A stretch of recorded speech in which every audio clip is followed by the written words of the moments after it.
Here's why it's important. Our private sector has now recovered all of the jobs lost during the pandemic and added jobs on top of that.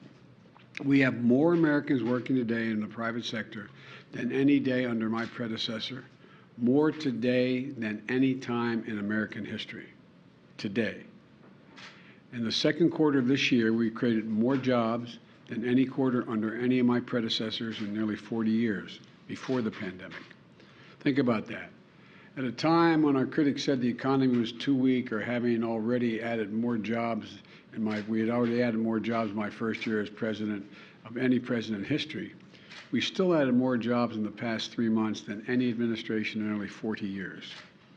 Now look, I know times are tough. Prices are too high. Families are facing the cost of the living crunch.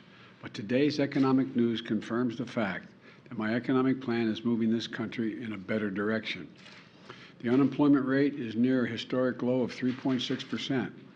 Private sector jobs are at a record high. Gas prices, still way too high, have fallen now 25 days in a row. And this week we saw the second largest single-day decrease in gas prices in a decade. We still have a lot of work to do. I'm not suggesting there's a lot more work to do, but I am suggesting we're making significant progress. The program is working. Now, with the Vice President, Secretary Becerra, and Deputy Attorney General Monaco, I want to talk about an executive order I'm signing to protect reproductive rights of women. In the aftermath of the Supreme Court's terrible, extreme, and I think so totally wrong-headed decision to overturn Roe v. Wade. In both formalized actions I announced right after the decision, as well as adding new measures today. Let's be clear about something from the very start. This was not a decision driven by the Constitution. Let me say it again. This was not a decision driven by the Constitution. And despite what those justices in the majority said, this was not a decision driven by history. You've all probably had a chance to read the decisions and the dissent. The majority rattles off laws from the 19th century to support the idea that Roe was a historic anomaly because states outlawed abortion in the 1880s, toward the end. But that's just wrong. The truth is, today's Supreme Court majority that is playing fast and loose with the facts. Even 150 years ago, the common law and many state laws did not criminalize abortion early in pregnancy, which is very similar to the viability line drawn by Roe. But the Dobbs majority ignores that fact. And the Dobbs majority ignores that many laws are enacted to protect women at the time when they were dying from unsafe abortions. This is the horrific reality that Roe sought to end. The practice of medicine should not, emphasize, should not be frozen in the 19th century. So what happened? The dissenting opinion says as clear as you can possibly say it. And here's the quote. Neither law nor facts nor attitudes have provided any new reason to reach a different result than Roe and Casey did. And has changed, and all that's changed is this court, end of quote. All that's changed is this court. That wasn't about the Constitution or the law. It was about a deep, long-seating antipathy toward Roe and the broader right to privacy. As the justice wrote in their dissent, and I quote, "The majority has overruled Roe and Casey for one and only one reason, because it has always despised them, and now it has the votes to discard them," end of quote. So what we're witnessing wasn't a constitutional judgment. It was an exercise in raw political power. On the day the Dobbs decision came down, I immediately announced what I would do, but I also made it clear, based on the reasoning of the court, there is no constitutional right to choose. The only way to fulfill and restore that right for women in this country is by voting, by exercising the power at the ballot box. Let me explain. We need 2 additional pro-choice senators and a pro-choice House to codify Roe as federal law. Your vote can make that a reality. I know it's frustrating, and it made a lot of people very angry, but the truth is this. And it's not just me saying it. It's what the court said. When you read the decision the court has made clear, it will not protect the rights of women, period, period.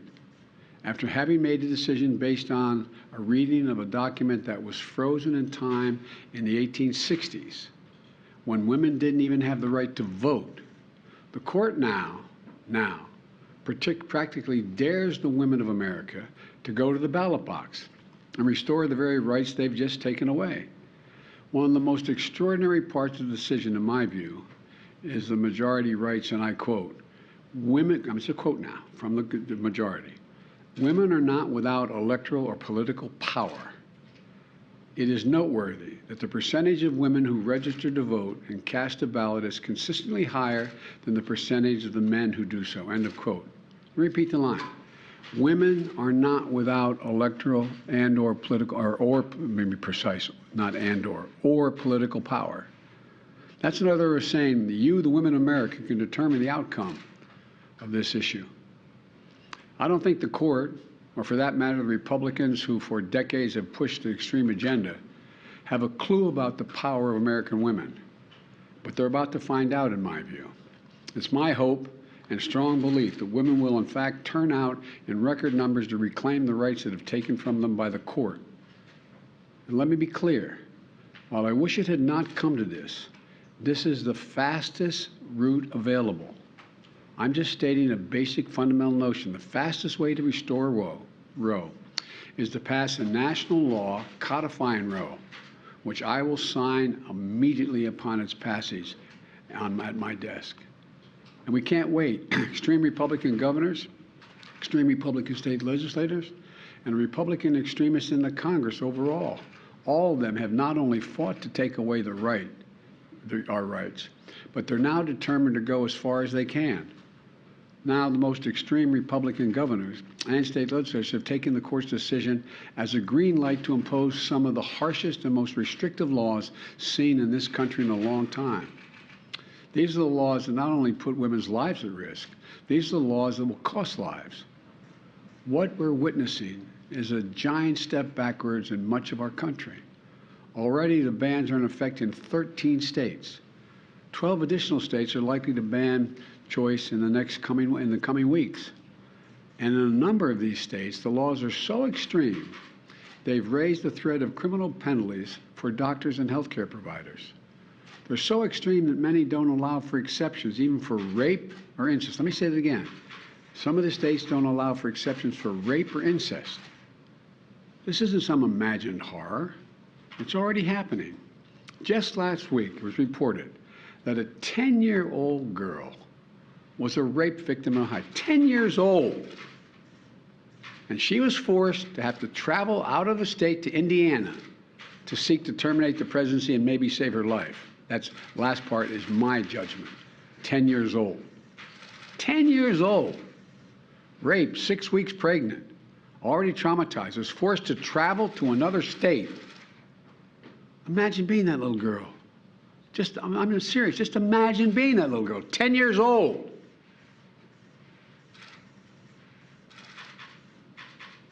Does anyone believe that it's Ohio's majority view that that should not be able to be dealt with? Or in any other state in the nation? A 10-year-old girl should be forced to give birth to a rapist's child? I can tell you what I don't. I can't think of anything that's much more extreme. The court's decision has already been received by Republicans in Congress as a green light to go further and pass a national ban. A national ban. Remember what they're saying. They're saying there's no right to privacy, so therefore it's not protected by the Constitution. So it's left up to the states and the Congress what they want to do. And now my Republican friends are talking about getting the Congress to pass a national ban in the extreme positions that they're taking in some of these states. That will mean the right to choose will be illegal nationwide if, in fact, they succeed. But let me tell you something. As long as I'm president, it won't happen, because I'll veto it. So the choice is clear. If you want to change the circumstances for women and even little girls in this country, please go out and vote. When tens of millions of women vote this year, they won't be alone. millions and millions of men will be taking up the fight alongside them to restore the right to choose and the broader right to privacy in this nation, which they denied existed. In the challenge from the court to the American women and men, this is a nation. The challenge is go out and vote. Well, for God's sake, there's an election in November. Vote, vote, vote, vote. Consider the challenge accepted, court. But in the meantime, I'm signing this important executive order. I'm asking the Justice Department that, much like they did in the civil rights era, to do something, do everything in their power to protect these women seeking to invoke their rights. In states where clinics are still open, to protect them from intimidation, to protect the right of women to travel from state that prohibits seeking the medical attention that she needs to a state to provide that care, to protect the woman's right to the FDA-approved, the Federal Drug Administration-approved medication that's been available for over 20 years. The executive order provides safeguards to access care. A patient comes into an emergency room in any state in the union. She's expressing and experiencing life-threatening miscarriage. But the doctor is going to be so concerned about being criminalized for treating her, they delay treatment to call the hospital lawyer who is concerned the hospital will be penalized if the doctor provides the life-saving care. It's outrageous. I don't care what your position is. It's outrageous. And it's dangerous.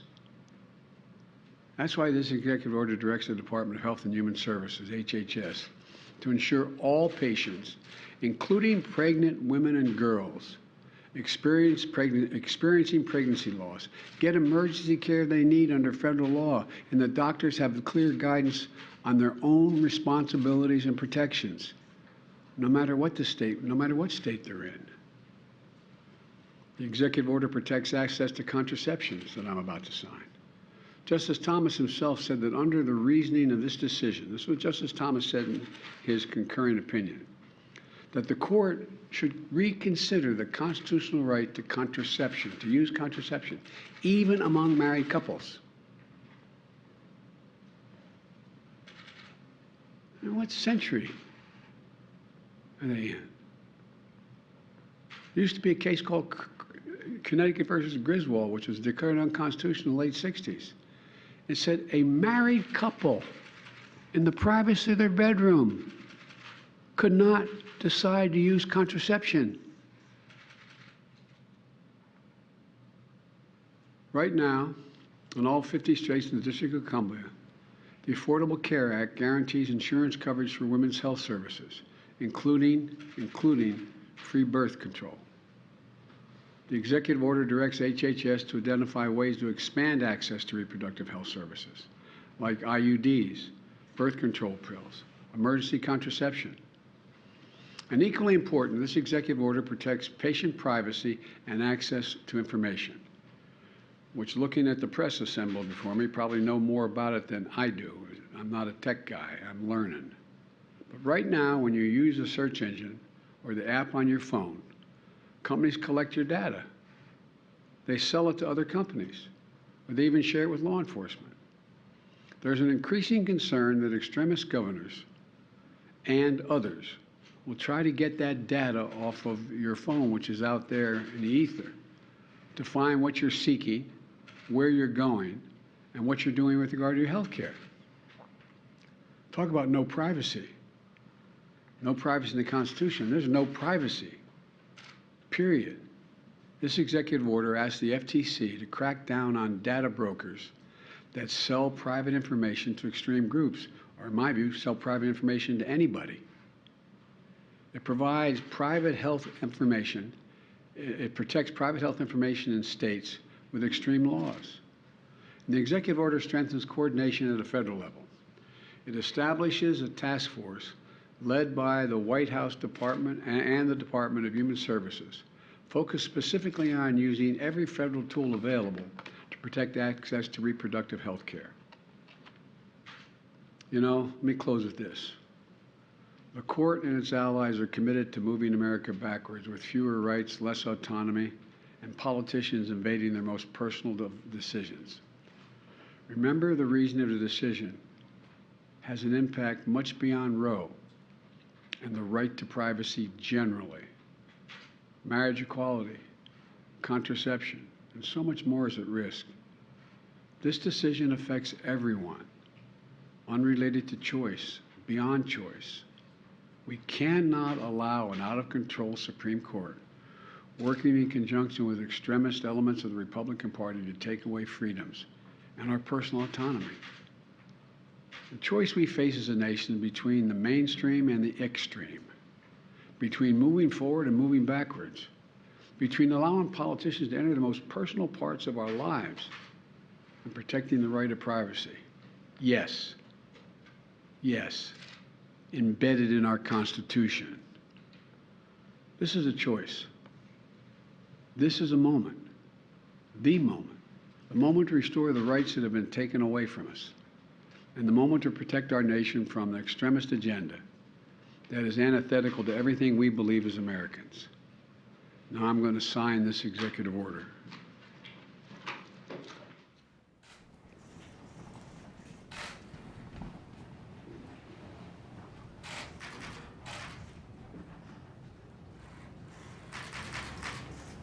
Executive order is protecting access to reproductive health care services.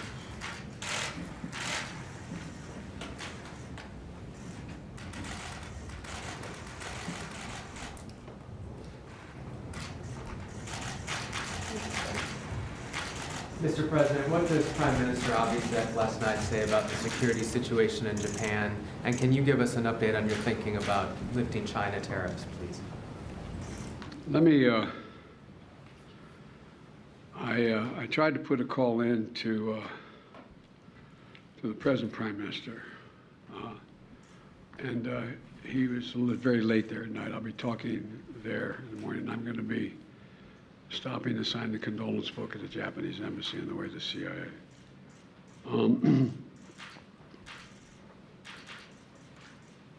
This hasn't happened in Japan in decades and decades. I'm told all the way back to the late 30s, the mid 30s. And it's a homemade weapon. I've only seen a photograph of it.